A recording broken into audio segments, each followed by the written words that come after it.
When I was in high school, when I was in high school, I had a strange fear about my future. I think everyone thinks about their future to some extent throughout their lives and probably increasingly think about their future as they get older.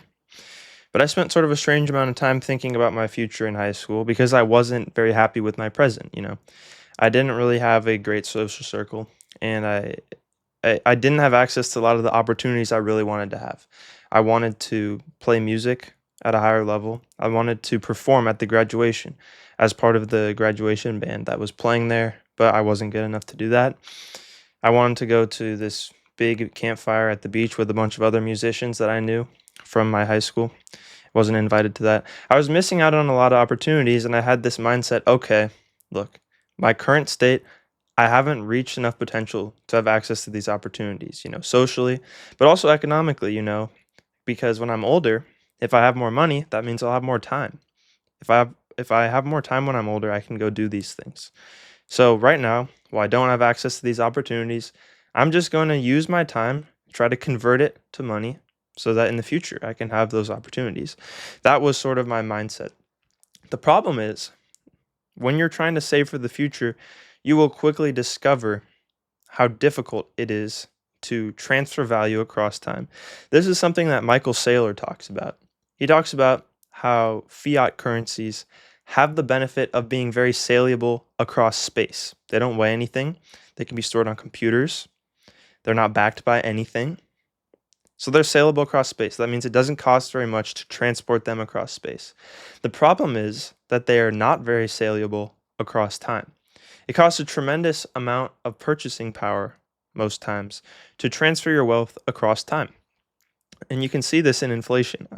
If you don't see how underestimated inflation is by the CPI, then I hate to break it to you, but you need to educate yourself. You need to look at what the CPI actually measures. You can check out some of my other videos and look at what inflation actually means and how you should measure it. But you're probably losing about 7% of your purchasing power per year right now. Of course, everything inflates at different rates, you know. Not everything is fiscal inflation or and monetary inflation, there's an aspect of things where they become cheaper to produce and their price goes down, so you might be able to purchase more of them in the future. I mean, you look at electronics and solar panels. And then there's some things that are limited quantity and technology doesn't make them cheaper. So we're talking about housing and we're talking about, even things like food and rare metals. Those things typically inflate over time. So it depends on what you want to buy. It depends on, but I was looking for time. And time, typically equates to living expenses, which, as we all know, have gone up a lot. If I don't want to be working, I want to have the freedom to travel, to buy food, to do these things abroad and at home without working. To have those experiences that I delayed when I was in high school, working a lot in high school, working a lot in college, not spending a lot on things because I didn't have access to those opportunities. Now you find yourself in a strange position because, like I said, fiat currencies aren't very saleable across time. So what happens to people that are trying to preserve their money into the future? Well, typically young people aren't trying to do that because they're young and they don't have that much saved unless they're in a stranger position like me. But older people typically use the following things to preserve their wealth. They use stocks, they use bonds, they use strange things like real estate. If you think about it, real estate is not something you should be using to store your value. It's not divisible easily, You have to sell the entire house. There's a lot of fees involved if you're selling it. There's a lot of taxes involved. And on top of that, it's not really easy to sell a house because then you have to find somewhere else to live. And yet, the price of housing in gold has actually decreased over the last 20 years. If you were to buy a house in ounces of gold, it would cost you less ounces of gold today than it has in the past. And all of this is the result of fiat currency becoming increasingly difficult to transport into the future, becoming less saleable across time as the fiat scheme becomes less and less sustainable. We look at the government debt. which is being talked about all the time right now. We look at the interest payments that are surpassing all of these other major government areas of spending. And, it becomes abundantly clear that the price of the dollar is going to devalue significantly in the next decade. Because that's the only sustainable way to continue paying all of these expenses that the government is obligated to pay. So now is when I get into collectibles and I get into Bitcoin. Like I said earlier, there are things that are limited in their supply. And those things aren't really subject to decreasing prices from technological innovation to some extent, right? If you look at something like Bitcoin, right, it cannot increase its supply, which is something that is not true of any fiat currency. And to clarify there, Bitcoin supply does increase when each block is mined, but at a certain point, that will not be the case anymore. And people will be compensated through transaction fees and those sorts of things. But collectibles share a similar feature. And I don't know if you're familiar with trading card games, but the basic concept, what I have behind me, this is from when I was in high school, and I was trying to preserve some of my wealth, and I thought stocks were overvalued during the COVID pandemic. So I bought all of these sealed boxes of cards, which are not very saleable across space, like fiat currency. But they are, in my opinion, a little bit more saleable across time, because once they are opened, they can't be reverted back to a sealed product. So they have a limited supply, and they have a decreasing supply. As people open them, the supply decreases. And, if you're familiar with the specific trading card game, which is Magic the Gathering, you'll know that once a set is out of print, theoretically they don't print more boxes. And that's been the case for, all of recent history.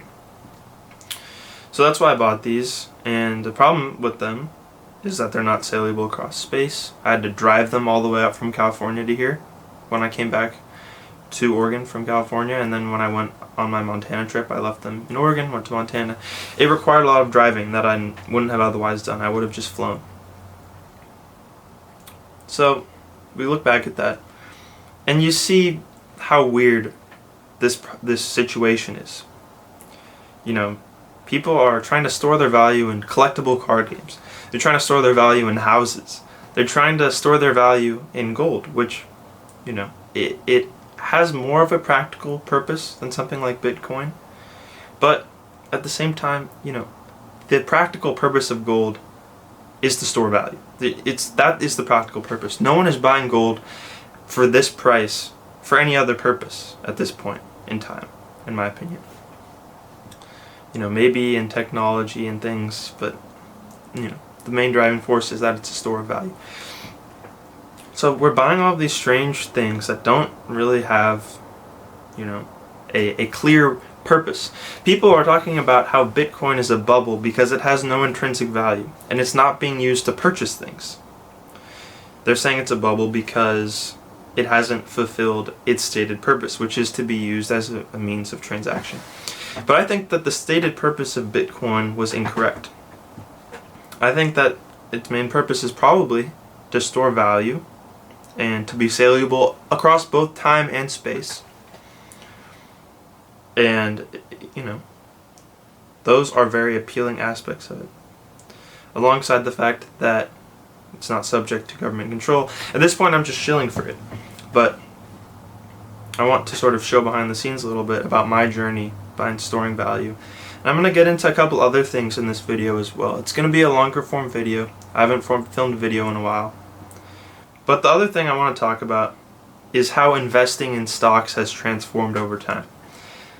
When I was younger, I used to think of stocks as something people speculated in because they thought the company would become more valuable in the future. And certainly this is the case with some stocks. I mean, you look at Nvidia, you look at Tesla, and those stocks have gone up a lot as they became successful companies. So yeah, there is an aspect of speculation. But then, you look at the stock market and you think probably a lot of these people aren't speculating in stocks and saying they think this company is going to succeed, they think this company is undervalued. No, what they're doing is trying to protect their savings against inflation. And I think that is driving a lot of stock prices to go up. As people lose confidence in the government, they lose confidence in government bonds, which have been downgraded, even by Moody. And that Moody was holding out. The other credit rating agencies had already downgraded U.S. Treasury bonds. But that coupled with the $27 trillion of government debt, which is just an unfathomable number to wrap your mind around. And irresponsible government spending, we passed a $500 billion foreign aid package to Israel again, which was almost unanimously approved. And people are upset about government spending, irresponsible government spending, debt, and they're losing faith in institutions. And I think that is part of what's driving Bitcoin, because people are looking for a way to transfer their wealth across time. And they don't want to buy trading cards, they don't want to buy houses, and they see things that the stock to flow ratio of Bitcoin is very strong. There is a limited stock, and the flow is ever decreasing. I'm going to update you more about my financial endeavors in the future. This is just sort of a rundown of some of my history, some of my strangeness, and I hope that you thought this was interesting and compelling.